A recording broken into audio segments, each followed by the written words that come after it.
Bonjour à tous. En ces périodes de confinement, certains d'entre vous sont partis sans matériel et notamment avec les craies pastel que nous utilisons pour renforcer un dégradé ou accentuer un dessin ou pour lui donner un petit peu de volume, un peu de coloration alors qu'on est sur un dessin en noir et blanc ou sur des nuances de gris. Nous allons utiliser ces crayons-là que nous allons tailler d'une certaine façon avec un matériel un tout petit peu différent. Alors, vous êtes prêts? C'est parti. Donc vous aurez besoin d'un cutter avec une lame bien aiguisée. Le petit fonctionne également, une gomme, un grattoir réalisé avec du papier de verre 120 et puis évidemment il vous faudra un crayon. Alors on va travailler avec ces crayons-là, les polychromos fonctionnent très très bien, mais les autres crayons de couleur également. Par contre leur inconvénient c'est quand ils sont taillés traditionnellement, eh bien pour réaliser un aplat c'est un petit peu compliqué parce qu'on a du mal à travailler avec toute la longueur de la mine. Donc l'idée ça va être de dégager le bois pour offrir une mine beaucoup plus large et puis taillée de sorte qu'on puisse faire des aplats beaucoup plus élégants et surtout de façon beaucoup plus rapide. Donc la pointe est très caractéristique, bien dégagée et pour pouvoir faire un aplat facilement.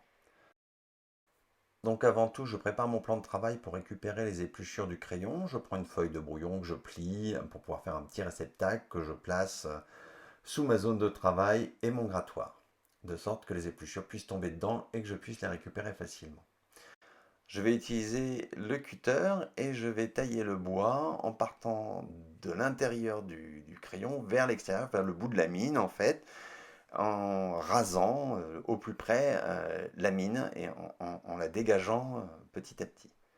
Donc faites attention, on casse facilement ces mines assez grasses, donc il faut y aller tout doucement pour dégager tout le bois, comme je vous le montre. Donc secteur par secteur.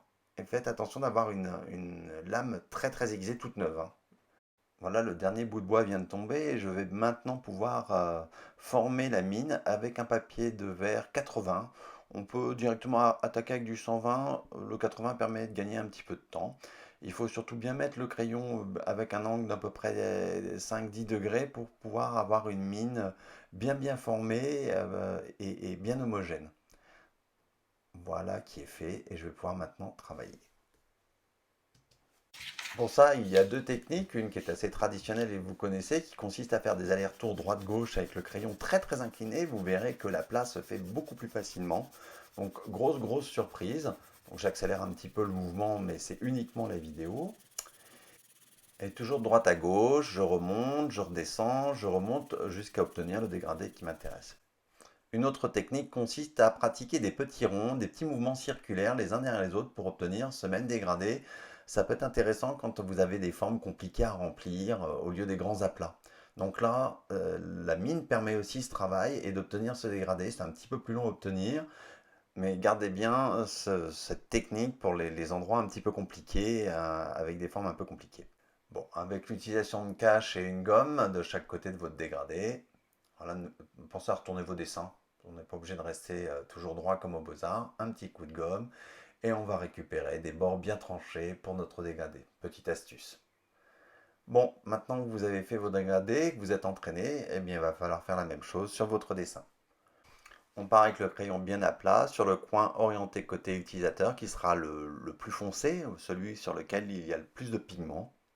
Et puis par un mouvement de va-et-vient, comme sur vos dégradés, ou de petits cercles concentriques si vous êtes à l'aise avec cette technique, vous remplissez les faces qui vous intéressent. Un petit coup de gomme pour dégager les épaisseurs, et c'est à vous de jouer.